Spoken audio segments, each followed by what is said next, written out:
We are Rogue Media Sports. It is the Doomsday Podcast, and we are coming to you live from AT&T Stadium just moments after the ball game, and Ed Werder and I have secured a suite on the silver level. And, Ed, I just have to say, as it was not the result the Cowboys were wanting, but it was nice to be back with you in the press box and to bring the Doomsday Podcast together, although, being in the same room actually poses all sorts of issues. You mean from a technical standpoint? Fortunately, yes. Fortunately, the press box did not allow us to sit anywhere near one another, and that was probably for the best, so that we can share all of our original content and thoughts right here with the Doomsday Podcast audience. But it is nice to have you back here at a game and in the press conference room. And I'm not sure you asked a question or two, I think. Yeah. I sort of needed my help on one, and I came to Archer's aid, not yours. I feel a little bad about that, but any chance I get to upstage Archer, I'll be sure to take that. But yeah, I mean, the thing that impressed me the most was that I talked to Cliff Kingsbury Friday after they completed their preparations and before they made the trip here. And he told me that they'd lost 3 in a row. They'd been the 30th ranked team in the red zone during their losing streak. And one of the things he was most concerned about was, the way Dallas on defense was taking the ball away. They led the NFL in takeaways.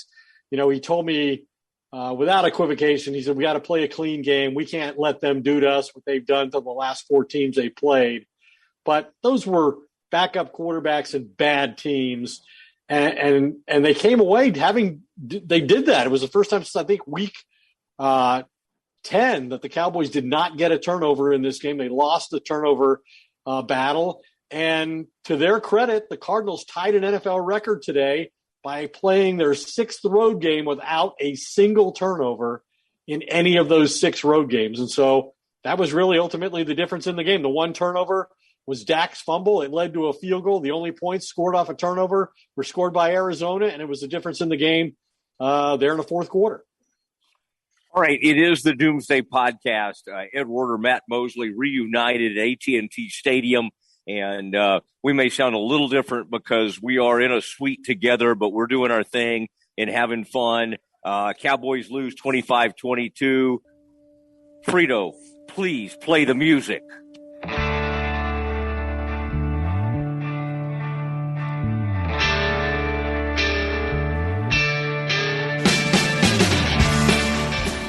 All right, it is Doomsday Podcast. And high atop AT&T Stadium. In fact, Ed and I are at about the 20-yard line right now, looking down on the what was a packed stadium. I felt like, Ed, even on a cold day, this stadium, this crowd was ready to roll.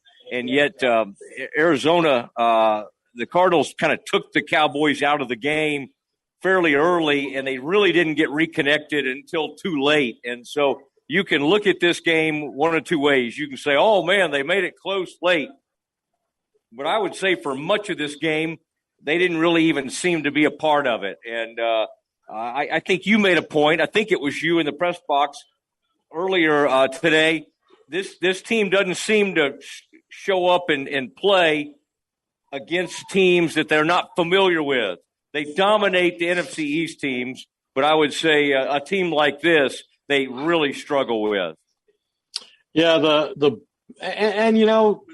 before today, they had played 2 teams that were already in the playoff field, Tampa Bay and Kansas City, both on the road, lost to both of them. This was their 3rd opponent that had made the playoffs, and the Cowboys were playing a home game finally against a playoff-type contender. And, talking to the players throughout the week, we heard all kinds of, bravado from the Cowboys at the Star leading into the game. Dak Prescott said that they were going to be the aggressor, the enforcer. They were going to they had to make the Cardinals play their style of football.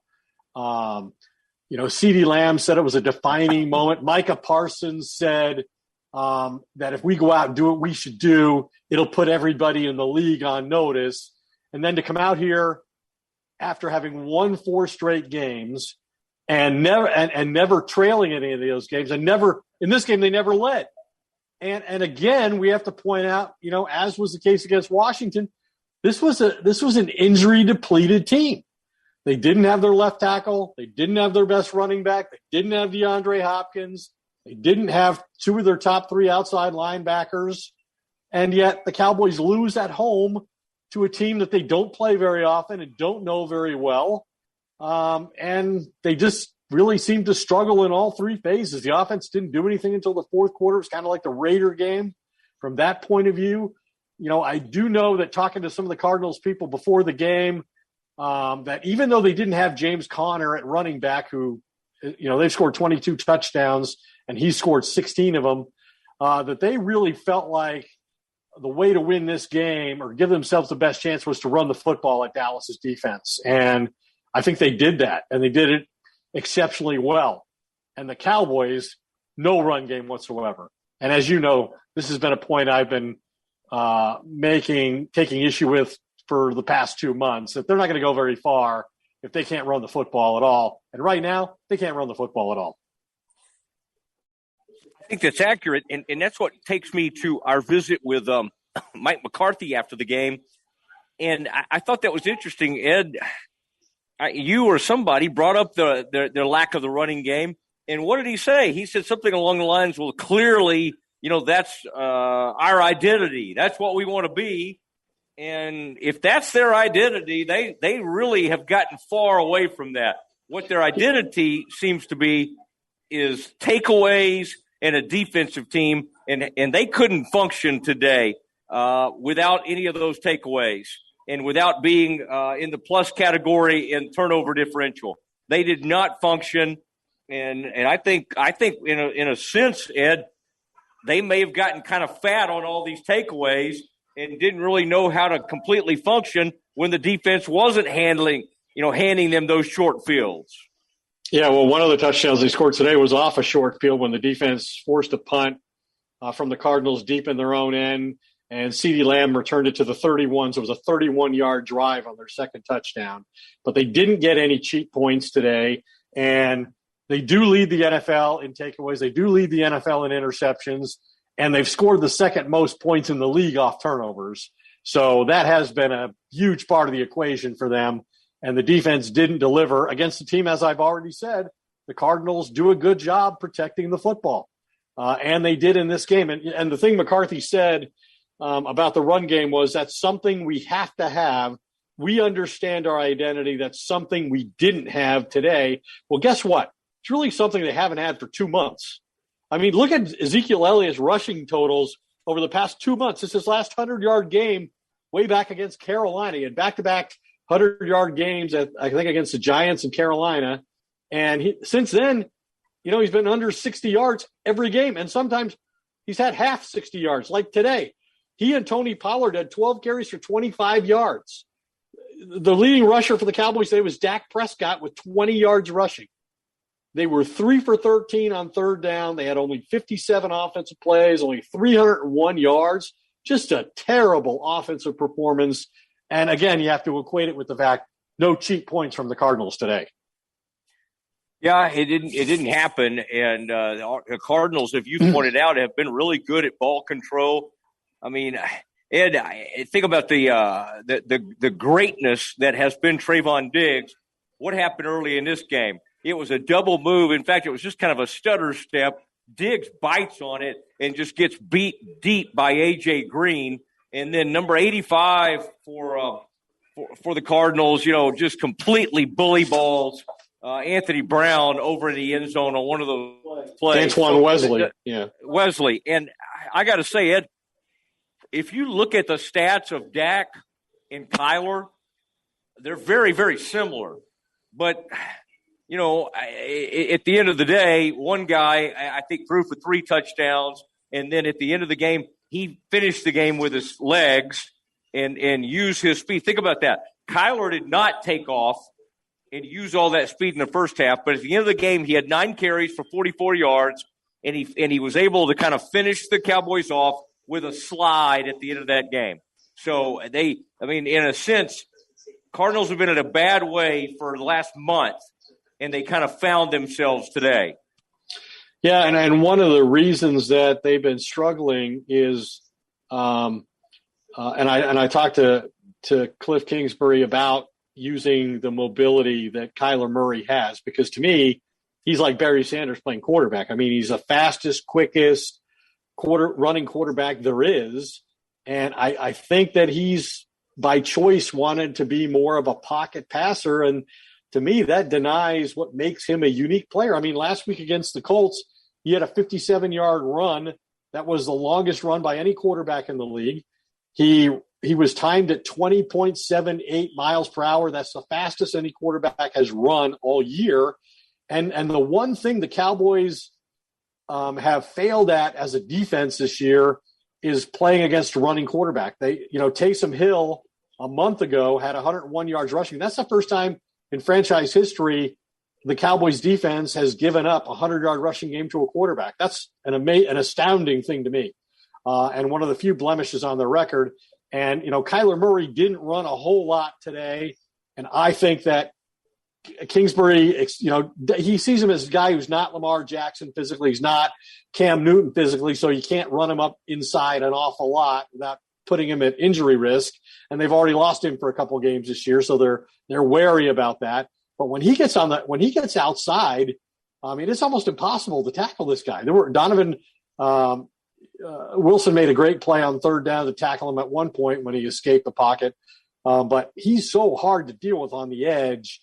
And, Chase Edmonds was really good on the edge, and Chase Edmonds did almost have a turnover. In fact, it probably would have been a turnover in the fourth quarter, maybe one that would have allowed the Cowboys to force overtime with a field goal, assuming Greg Zuerlein could make a kick. But Mike McCarthy was out of timeouts and couldn't challenge the call.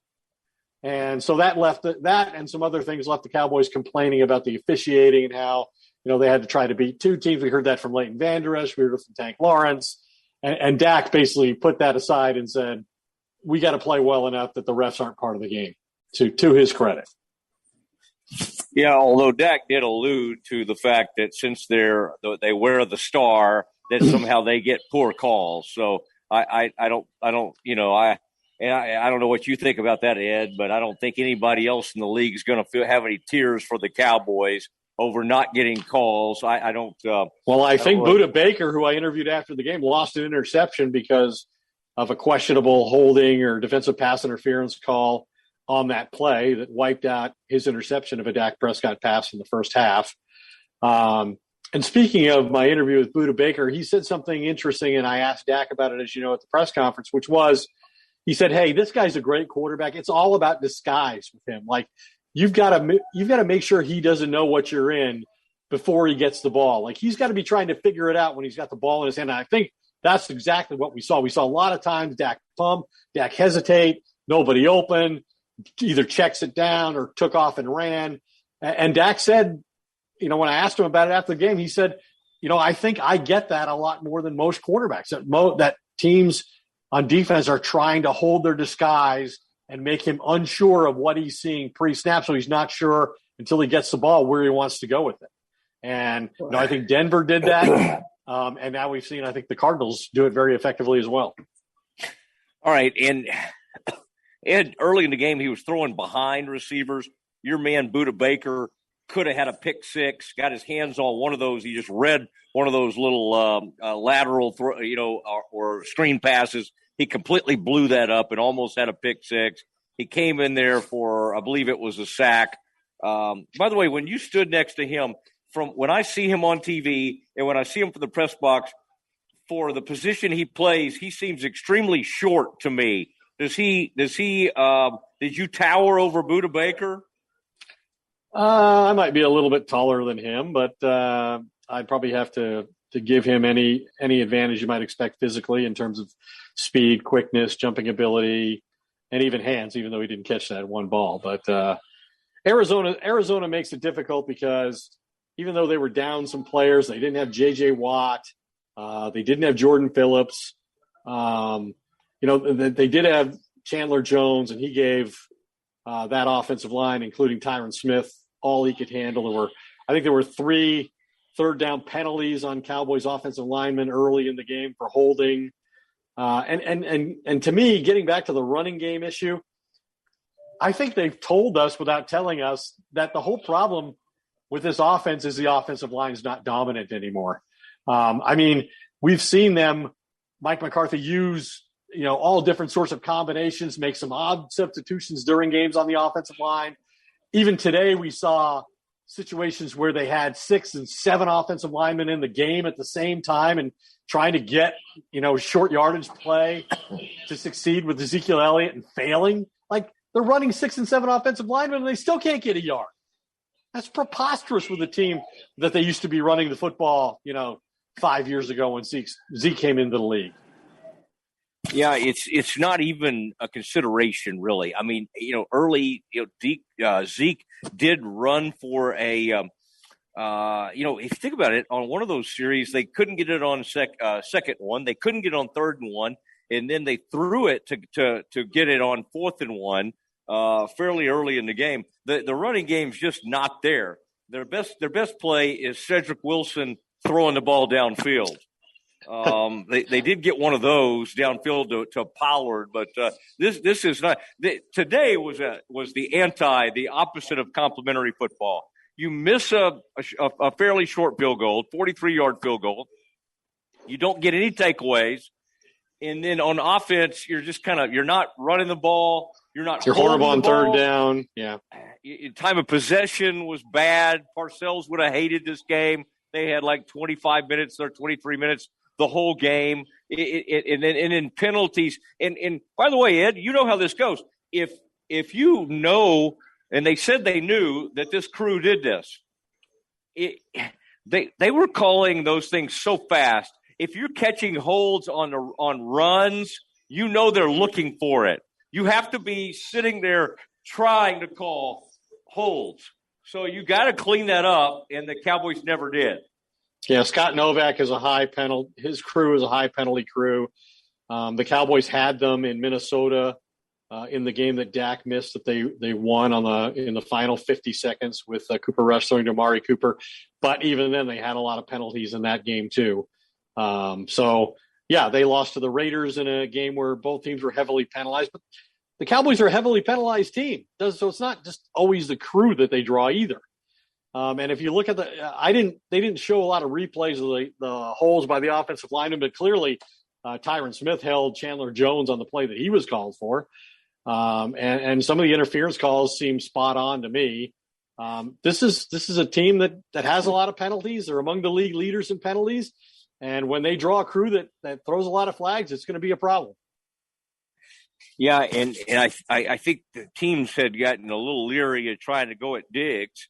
You would think they would, but in this game, I think people think they can get him deep, and they did in this one, going to A.J. Green. And then, of course, the throw over Anthony Brown, he had no chance on that play. Ed, let's give an update, folks, on a little bit of news since we'll be putting this up fairly early tonight. Michael Gallup appears to be out for the season, according to Jerry Jones. They're hoping for the best results, but thinking it may be an ACL tear.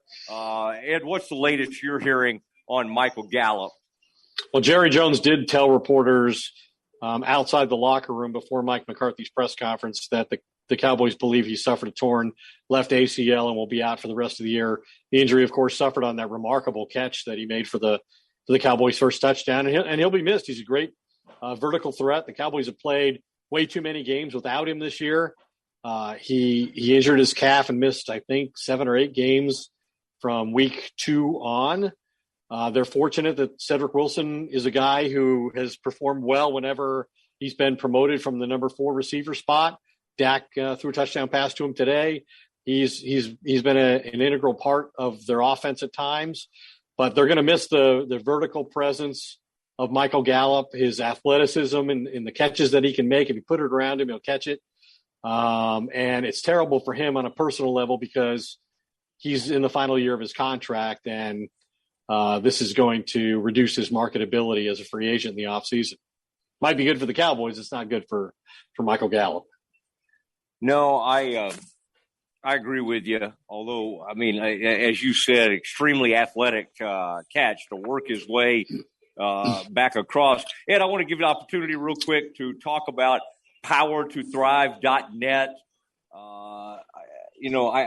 Rich Cavness has become a tremendous motivational speaker. A lot of people have picked up that book, and it's had an impact on my life. You found that I'm more timely. I show up on time for games. My work ethic is even cleaner than ever in the fact that I covered the Sugar Bowl late last night, and then I hustled all the way to be at this game. It's a very strong work ethic. I know you've been complimenting me on that. And again, you get this book by going to powertothrive.net. And just put your email in there, and you can sign up for this book. And I think people would really like that. Ed, I'm going to continue to send you care packages. I just sent you some goodness steak seasoning. I'll be sending you this book, powertothrive.net.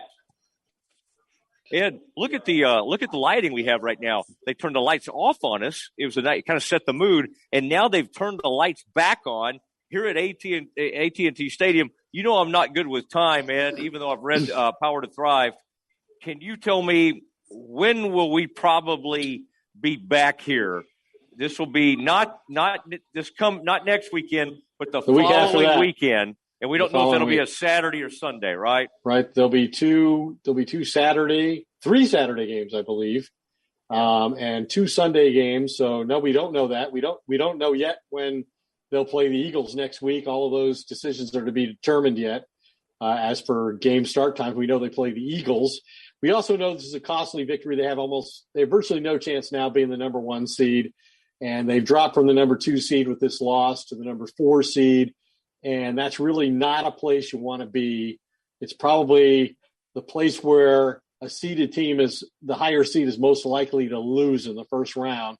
And it increases the probability that they play it, maybe even the Cardinals in that first round playoff game. And of course, the Cowboys, beating their chests after the game as much as they were before the game, saying, boy, they would love another shot at the Cardinals, because the Cardinals obviously played their game of the year to beat the Cowboys. Well, I would say that they're probably going to be a healthier team when they come back next time. I don't know if they'll have DeAndre Hopkins or J.J. Watt, because Cliff Kingsbury told me he wasn't sure at all that they would make it back and that it would be close. And I didn't get the sense that it was imminent. So they probably won't be around for the first round of the playoffs, but they could get guys like, Rondale Moore back. They could get B.J. Humphries, their left tackle, back.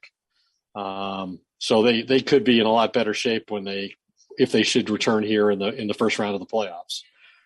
If this did anything, Ed, it planted a seed of doubt. One stat you've had, and we've come back to repeatedly, is this team scores a lot of points and functions well at home. They didn't get to 22 till pretty late in this game, and they were down 22-7 at one point. This was not particularly some kind of great home performance. So this team that has put up big points, the quarterback has played better at home. It really didn't happen today. And I thought, Ed, I would put this down as somewhat of an uneven performance for Dak. Not a poor performance, but nothing that would really stand out. Anything about Dak stand out to you? I think it was just kind of an ordinary game for him. I mean, he obviously hit some statistical milestones with his 32nd touchdown pass of the year. But I found an interesting note as you were doing that promo, and that was from Mark Dalton, the PR man from the Arizona Cardinals, who says only Dak Prescott with 30 and Tony Romo with 27 have more wins as starting quarterbacks at AT&T Stadium than Kyler Murray, who's now undefeated in 8 lifetime starts as a high school, college, and now 2-0 as a pro player, and that only Kyler and Dak among starting quarterbacks have won here each of the last 2 years. So that's something to look forward to when should the Cardinals come back here at some point during the postseason. But the thing I think that was disappointing for Dak was they didn't hit any big plays down the field for the most part. I think Cedric Wilson might have been responsible for their biggest passing play of the game. Maybe the Gallup touchdown was longer, but not a lot of big plays and 3 fumbles, only one of which Dak lost, but it wound up being, to a certain extent, the difference in the game because it led to the Matt Prater field goal that put the final points on the board for the Cardinals. And you're right that, the Cowboys have averaged almost over 38 points a game here at home. And so they were held well below that for the second time. Denver obviously also held them well below that. And then the Cardinals doing the next best job in that regard. And, like we said, no cheap points. And now we'll see what they do next week at Philadelphia, whether Mike McCarthy wouldn't say how he's going to handle that from a personnel standpoint, whether there's enough incentive to risk playing his starting players much, if at all. He said he would address that tomorrow with the media. And then Dak, when he was asked about it, said, I'm planning to play, period. So I thought that was a highlight moment. That was also the last thing Dak said before he left.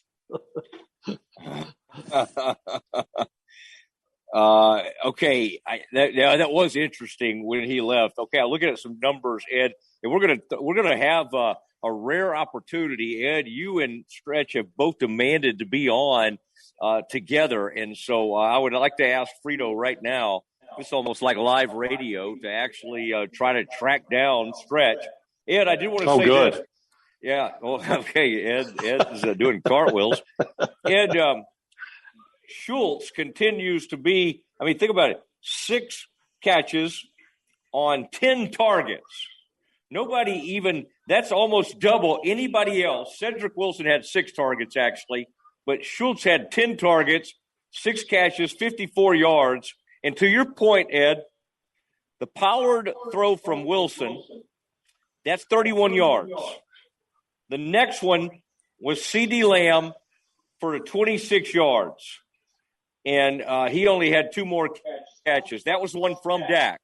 The touchdown throw to Gallup was for 21 yards. I would say there's not a ton of explosive plays going on with this offense, especially in the running game. And here's the running numbers. Zeke Elliott, 9 runs for 16 yards. Tony Pollard, 3 carries for 9 yards. Dak Prescott, 5 carries for 20 yards. That's 45 yards on 17 carries for 2.6 per carry. Ed, good thing Zeke's getting healthy and feeling fast. Why did they even bring Zeke out tonight? Think about that. They brought him to the podium at some point tonight. The man had 9 carries for 16 yards. Yeah. Let's see if he had any receiving here. He had a couple. He had a couple drops too, I think. Yeah, he did finish up with 1 catch for 14 yards. Was targeted twice. All right, it is the Doomsday Podcast. Ed is just clicking away here, looking up all sorts of stats.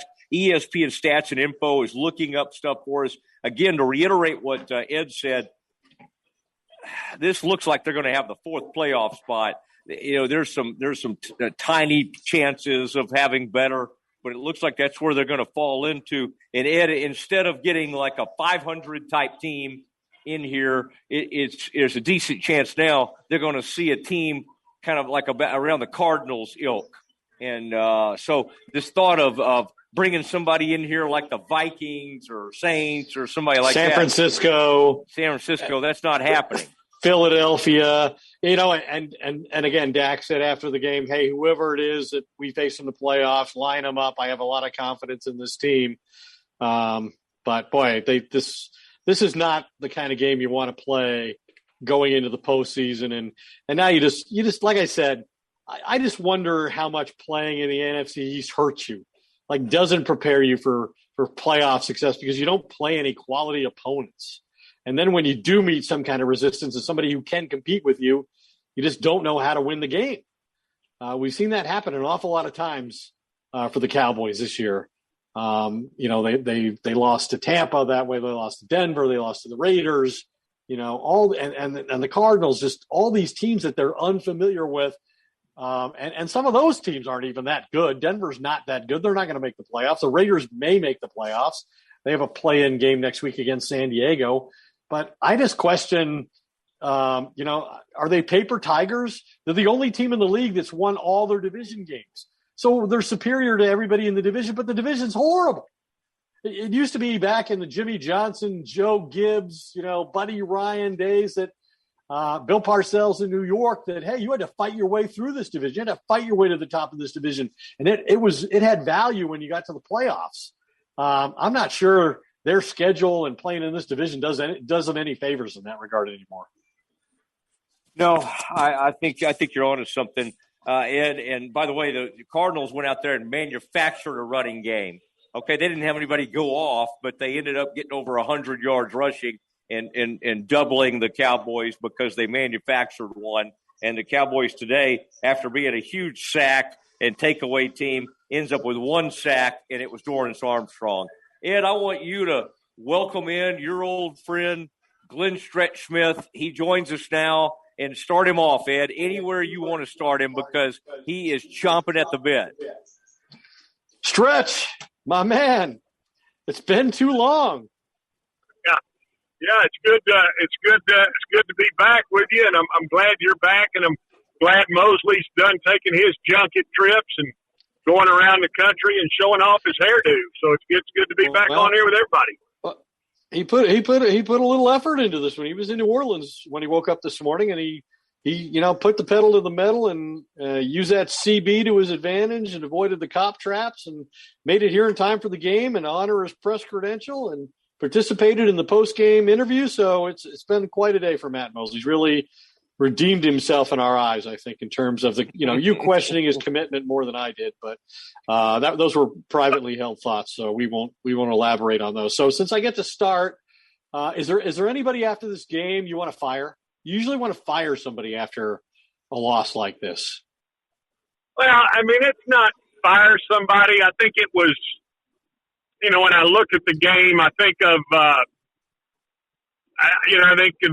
thinking about, hey, everybody in the league is going to want the Cowboys' two coordinators. Well, quite frankly, I believe Ben Joseph outcoached Kellen Moore. I believe very schematically put together a decent scheme, and quite frankly, he matched Dan Quinn, and then in a very critical time, he sent his back in motion twice, for which the linebacker bumped out on the back and then sent the quarterback on the draw for two very big first downs. So if you look at it, you have to say they got out-coached. Time-wise, we could sit here and say, well, they were going to kick a field goal down there. They run the field goal kicker on, leave the quarterback in the game, force the Cowboys to take a timeout.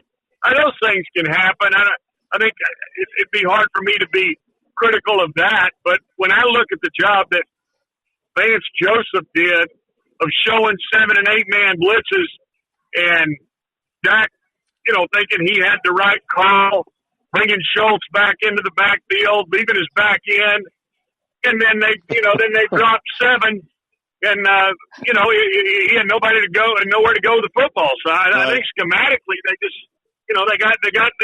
they got exposed. What about we've talked a lot about the running game, which today was beyond pathetic, and it's been pretty much pathetic all year long, except for the 200-yard game Zeke had early in the year against the Giants and Carolina back-to-back. I mean, he had more than 69 yards in 2 months in a game. And today, what was the number, Matt? 15 yards, 16 yards?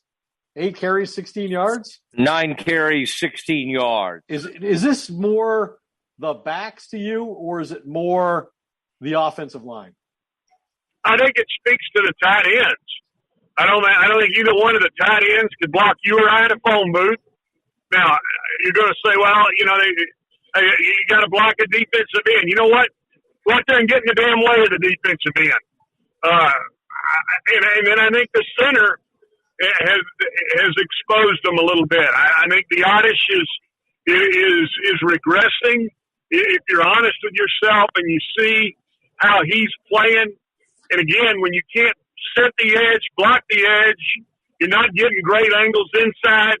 Your center doesn't really hold up well enough to go back block so you can pull, both of your fairly athletic guards. I think that's an issue, and I think people have exposed it, and I believe it's a problem now. The other thing is that, I've always thought that Zeke is a downhill runner. I mean, I don't think he's a really press it wide and then hit it up there. I think Pollard is, but I think you got two running backs with two different running styles, and right now a center that's not playing very well and two tight ends that couldn't block you or I in a phone booth, and I think that's the reason that they're having an issue running the football. There you go. Well, I'm fascinated with just this be honest thing. I like it when you pick up on some things, maybe some people that are regressing. What about Gallup? He gets hurt. He had that great catch. With the receiving core as a whole, Schultz, you mentioned him. Schultz had 10 targets tonight, but this is just not that dynamic of an offense right now. And they usually are able, as Ed's pointed out many times, they're able to perform at home. That did not happen tonight. Between the quarterback and these targets, what were you seeing going on tonight?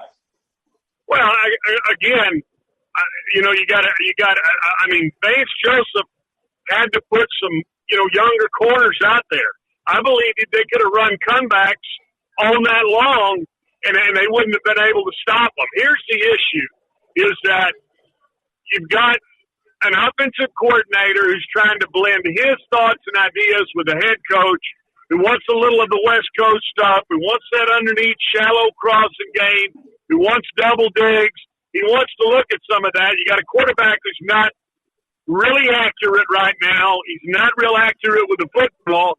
And if they don't have a running game and they can't play action off of that running game to buy some time for the quarterback to allow guys to get deep, to allow some explosive plays, it really is. It's a really tough situation for these guys to be in. And so I'm telling you that as I grade this, as I look at what's going on, you get the center did not play well. Both tight ends did not block worth the rip.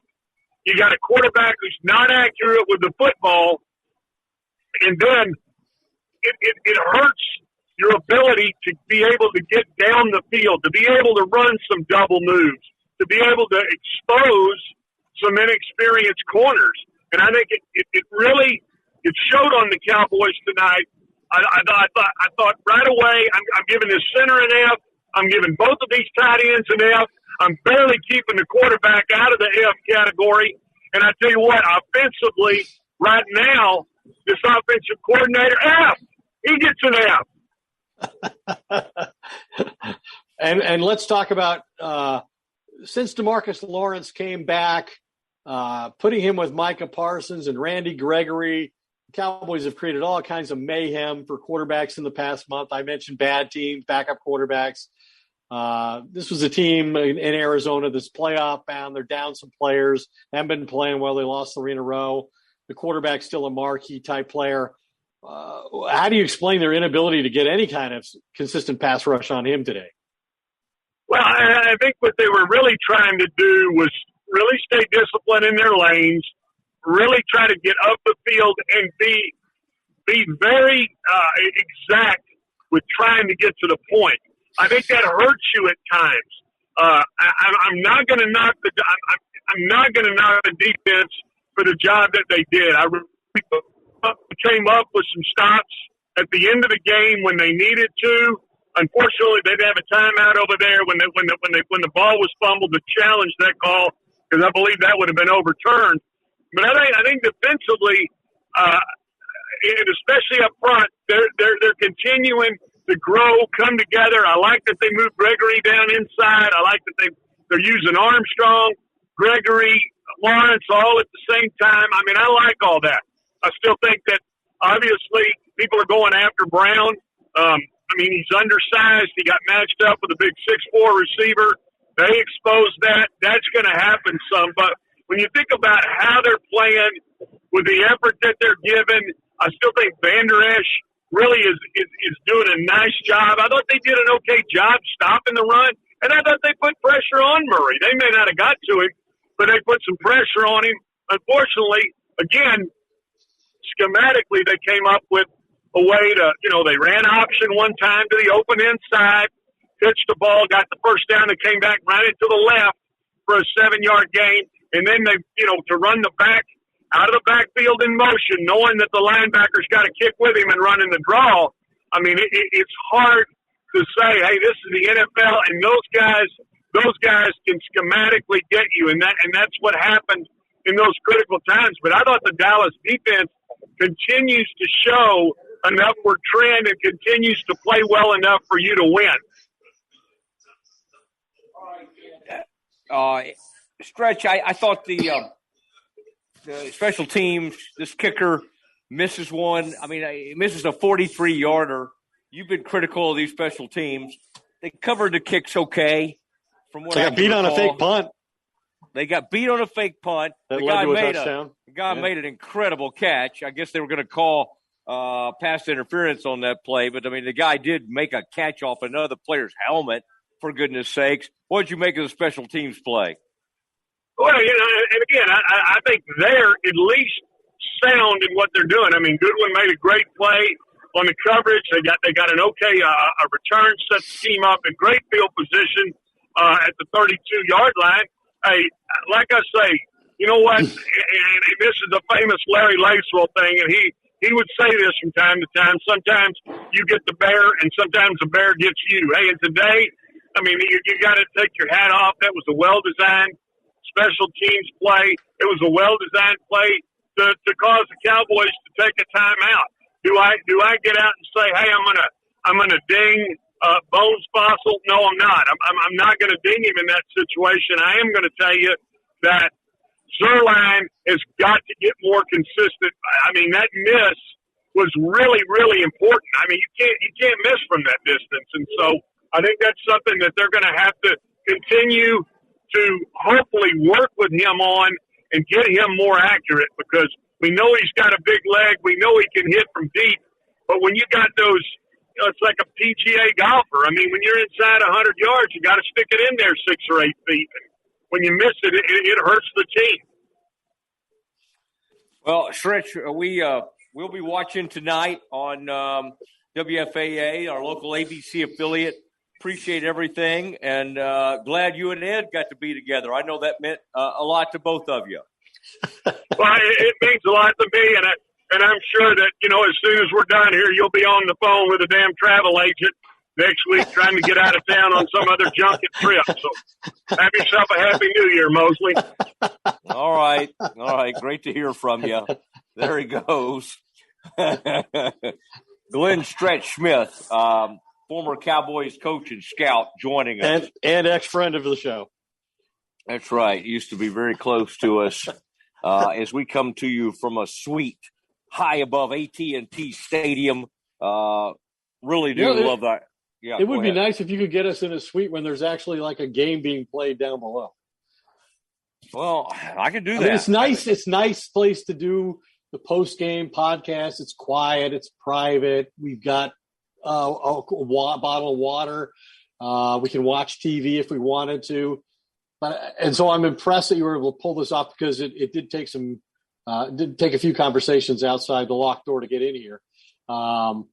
So I don't want to downplay that at all, but it'd be even better if you could do this when, like, we're at an event and we're the envy of the world being in here watching a game.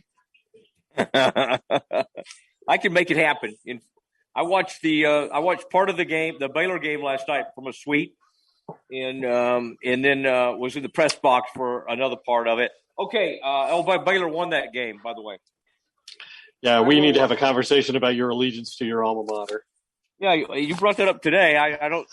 It's like it was news to you that I'm in love with my alma mater. It's not news. You still got to go follow your school all over the country in every sport. It's what I do. It's part of my job. It's part of who I am. Okay, if it's part of your job, that's a different thing. It is. It's part of that, but it's also part of my passion. Okay. Well, I would like to deny you your passion. Yeah, thank you.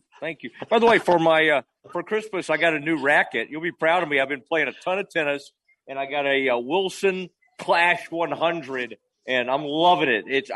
I thought I needed the 110 because I wanted a bigger surface, but the 100 Clash. Whoa! I'm ripping some shots. I'll beat you with the old Jimmy Connors Wilson T2000. Bring it on. Bring it on, buddy. You ask Kalishaw about that. You ask Sal Palantonio about that before you say too much here. Most of those guys are about 20 years older than me. Okay, it is the Doomsday Podcast. We continue on. Ed, I figured something out. Oh wait, I just lost you. My we're in the battery's same low. suite. Oh gosh. Hey, reach up there when I'm talking and mute yourself. I just realized I've been muting myself when you're talking, and that helps. Oh, see, now all of a sudden I'm not getting that crazy feedback. I wish I had discovered this about 30 minutes ago.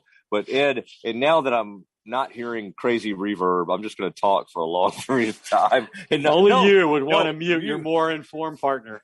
I'll leave it at that. I'll mute myself now. Okay, mute yourself.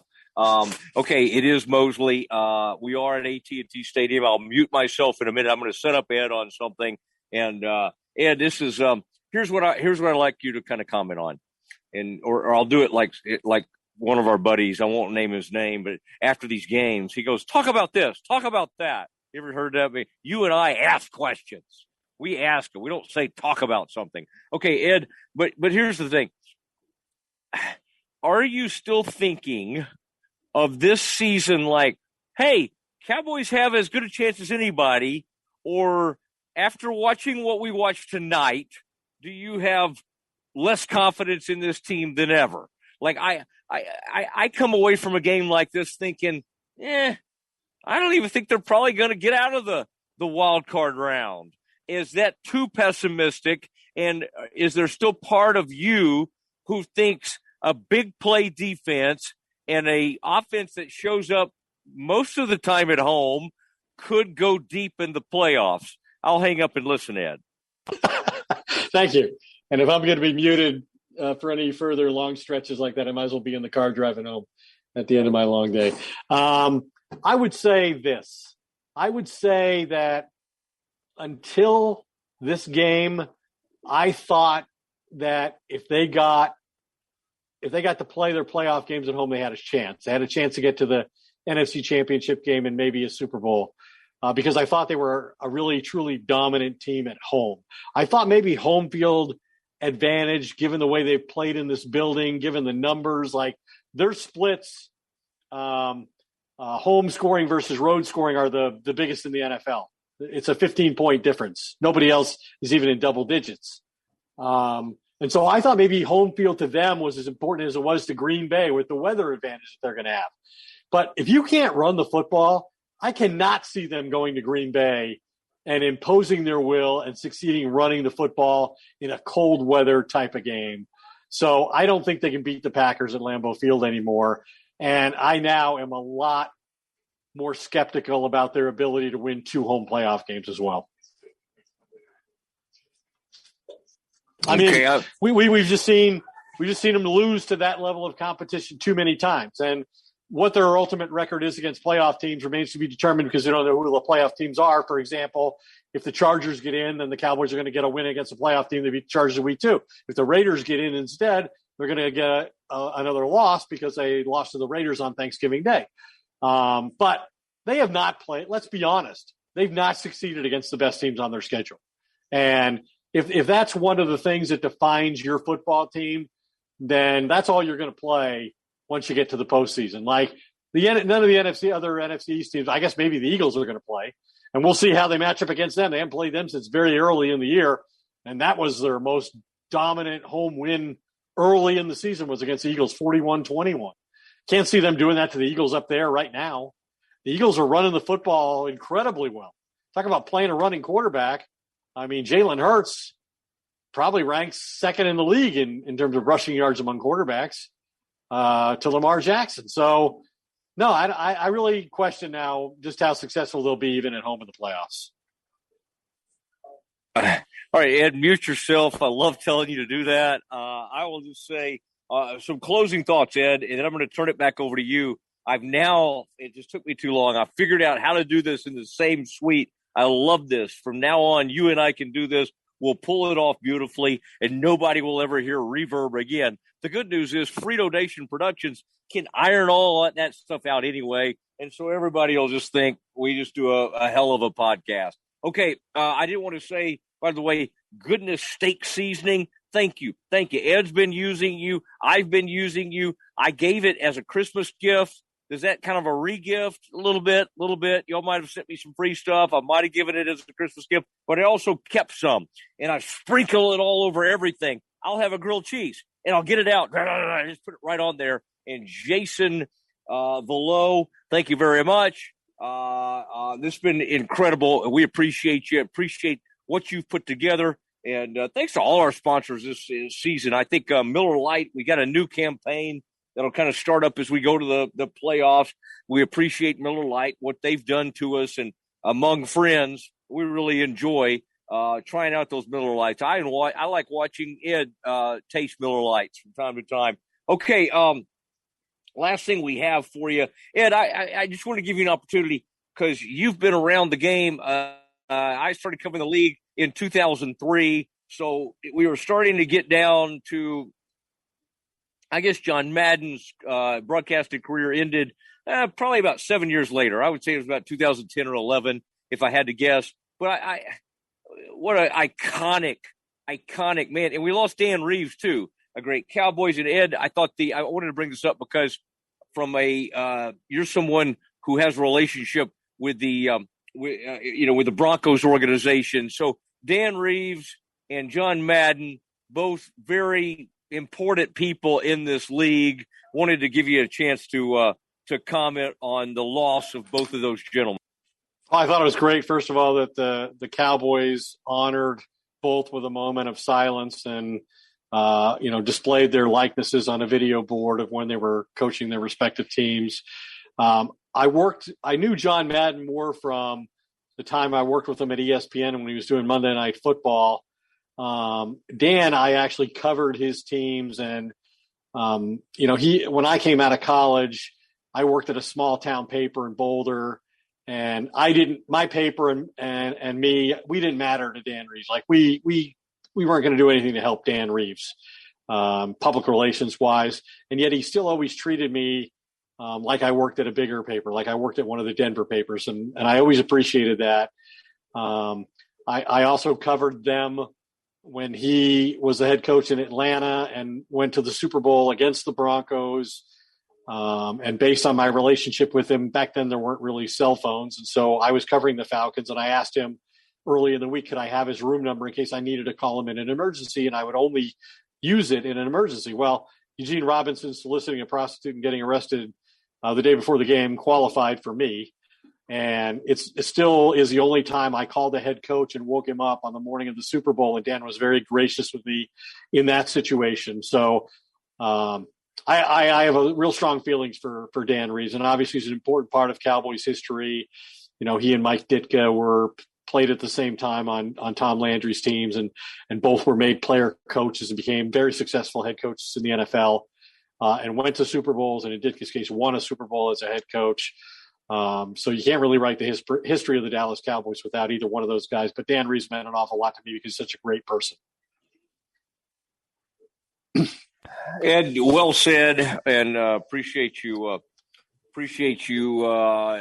talking about that. And I thought it was quite a week in terms of some of the folks that we've lost. It is the Doomsday Podcast. We've really enjoyed doing this. We enjoy doing this from the same venue. We'll see what the playoffs are like in that regard. Ed, I don't know. I mean, I don't know what's at stake, quite honestly, this weekend. Maybe something will be at stake for the Eagles.